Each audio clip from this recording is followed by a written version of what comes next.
Ibihe byiza kuri wowe ukomeje gukurikira imbarutso ya demokarasi. Muri aka kanya ngiye kukugezaho update kuri Mme Ingabire Victoire Umuhoza uri kubarizwa mu igororero rya Nyarugenge riri i Mageragere, ndetse no kuba urubanza rwe rwaratinze kuburanishwa bikaba ari ingenzi kuri we. Icyambere nakubwira nuko ameze neza aho afungiye i Mageragere. Ikindi nakubwira gishyashya cy'ingenzi nuko abana be batatu baraye bashyikirijwe igihembo cy'Ubwigenge yahawe muri 2024 nk'umwe mu baharaniye ubwigenge, ndetse akabizira nk'uko bitangazwa n'ishyirahamwe mpuzamahanga ry'ubwigenge ku isi. Ni igihembo bashyikirijwe ku itariki 22 Ugushyingo 2025 mu mujyi wa The Hague mu Buholandi. Mu magambo yanyujije ku rukuta rwe rwa Facebook, umuhungu we mukuru Remy Amahirwa akaba yishimiye ko we n'abavandimwe be bakiriye igihembo cya mama wabo Victoire Ingabire Umuhoza, ko kandi batewe ishema nawe ko batazabyibagirwa. Akaba yongeyeho ko guhagarara mu mwanya we ari iby'agaciro gakomeye, kandi ko ngo biteye amarangamutima kuko ngo umujyi wa The Hague bagifatiyemo usobanuye byinshi ku muryango wabo, ndetse ukabaho umujyi w'amahoro n'ubwisanzure. Tuvuye aho ngaho, reka nkwibutse ko ubu ari kuburanira mu rukiko rw'ikirenga, aho yasabye ko ingingo y'itegeko rimufunga ikurwa mu mategeko ahana y'u Rwanda, kuko ngo ribangamiye itegeko nshinga ry'u Rwanda. Ibyo tukaba twarabibabwiye mu idonido riheruka, aho yaburanaga avuga ko kuba ngo yarafunzwe harabayemo kwivanga k'umucamanza, kuko ngo kugira ngo afungwe ngo ari we wategetse ubushinjacyaha kumukurikirana, kandi atari umuburanyi cyangwa se atarare mu baburanyi cyangwa abafunze barimo Sibomana Sylvain na bagenzi be. Mme Ingabire Victoire we akaba aburana avuga ko ubundi umucamanza atagombaga kumuhamagaza, kuko n'ubundi ngo ubwo bafungwaga muri 2021 nawe yarahamagajwe, ahamagazwa n'ubugenzacyaha, arabazwa ngo basanga ntahahuriye nabyo. Gusa ku ruhande rwa leta nabo bavuga ko ingingo itegeko yamufunze isobanutse, kuko iha umucamanza uburenganzira bwo gutumiza umuntu atarimo kubona mu rubanza, kandi arimo kugenda agarukwaho cyane nk'umufatanyacyaha.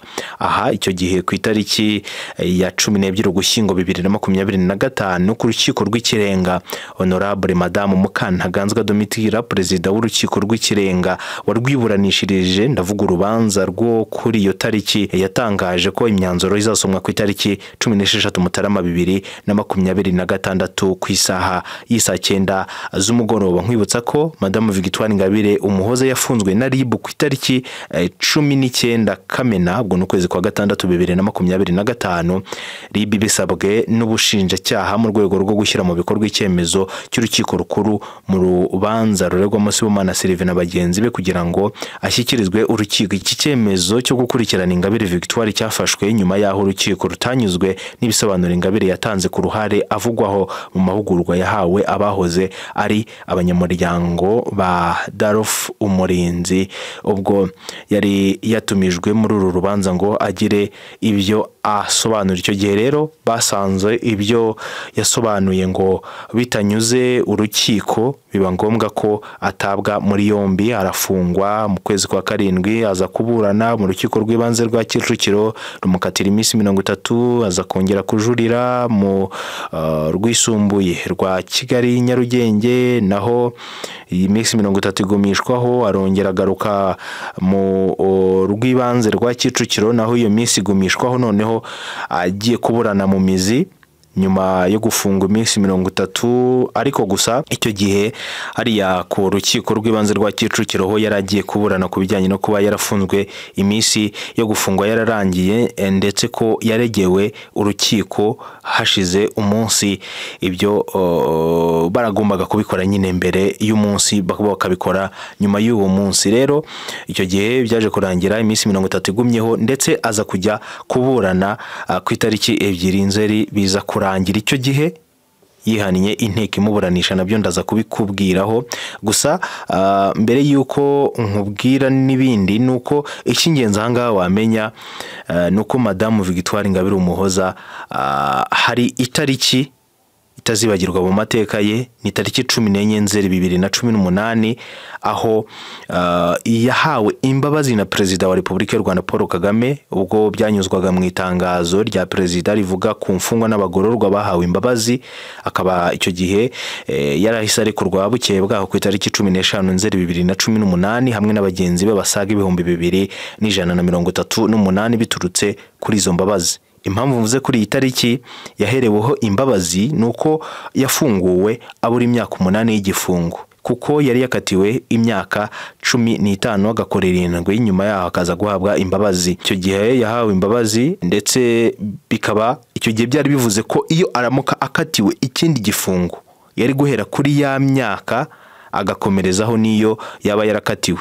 Rero muri 2025 Nzeri tariki 14 iyo aza kuba yaraburanye mu mizi, iyi myaka nayo yari kwiyongeraho, ariko ubu ibyaba byose byatangira bushyashya, kuko ubu ngubu imyaka y'igifungo yari yarakatiwe mbere yamaze kurangira. No kuvuga ya myaka 8 y'imbabazi yahawemo ubu ngubu ntabwo ikimureba, kuko iyo aza kuburana mbere ya tariki 14 Nzeri 2025 akaba yarakatiwe na ya myaka 8 nayo yari kuyifungwa. Ariko ubu ngubu ntabwo ikibaye. Ubwo no gutegereza tukareba niba koko ingingo y'106 izakurwa mu gitabo cy'amategeko ahana ibyaha mu Rwanda cyangwa izagomishwamo, bitewe n'ibisobanuro byatanzwe ku mpande zombi, yaba uruhande rwa leta y'u Rwanda ndetse na Mme Victoire Ingabire Umuhoza wunganiwe n'abunganizi batatu aribo Maître Brice Bikotwa, Maître Gatera Gashabana ndetse na Maître Gashema Fresier, kuko we yifuzaga kunganirwa nawe w'umunyakenya Emile Kwamboka Osieno usanzwe barizwa mu rugaga rw'abavoka muri Kenya, we atemerewe kumwunganira. Iyi ngingo iramutse ivuyemo urubanza rwaba ruhinduye isura, kuko ingingo imufunga yaba itagihari, kandi niramuka igumishijwemo bizarangira noneho agiye kuburana mu mizi. Nubwo ku itariki 2 Nzeri uyu mwaka yihaniye inteko y'abacamanza yarigiye kumuburanisha cyangwa se kuburanisha urubanza rwe mu mizi mu rukiko rukuru rwa Kigali, agaragaza ko atayizeyeho ubutabera. Mme Ingabire Victoire Umuhoza icyo gihe yavuze ko impamvu zo kwihana iyo nteko ngo ishingiye ku kuba ariyo yafashe icyemezo cy'uko akorwaho iperereza, bityo ko kuri we asanga iyo nteko ngo yarafashe uruhande. Icyo gihe yaravuze ati ntabwo nari niteze ko ari mwe mugiye kuburanisha uru rubanza, kuko ari mwe mwafashe icyemezo cy'uko nkurikiranwa, numva mwarafashe uruhande nkaba mbona ntahabwa ubutabera uko bikwiye.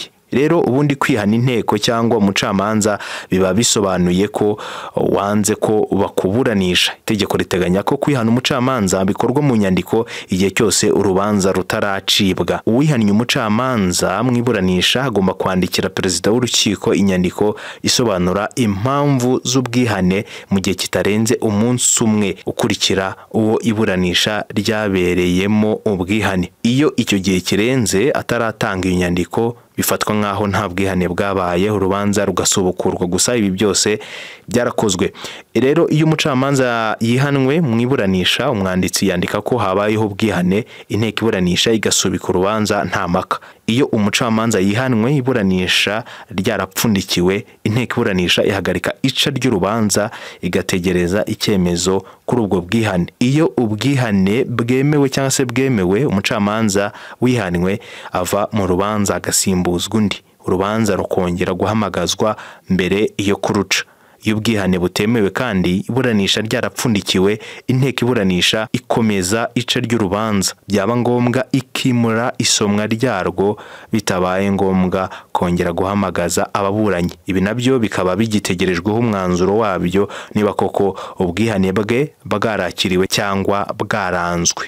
Ngayo nguko ngibyo ibyo wamenya kuri Mme Ingabire Victoire Umuhoza uri i Mageragere mu igororero rya Nyarugenge. We ategereje kumenya niba iyi ngingo izavamo, ubwo bundi nyuma yaho bakareba ibizahita bikurikizwa, dore ko abantu benshi bateze amaso tariki ya 16 Mutarama 2026, ubwo no kuvuga umwaka utaha. ubwo ni ukuvuga nanone hazaba haciyemo hafi amezi ajya gusatira kuri 2 kuko ibi byavuzwe ku itariki ya 12 z'ukwezi kwa 11. ubwo ni ukuvuga ko hazaba haciyemo hafi amezi 2 n'iminsi 4. ngayo nguko mukomeze mukurikire imbarutso ya demokarasi kugira ngo muzagende mumenya byinshi byisumbuyeho.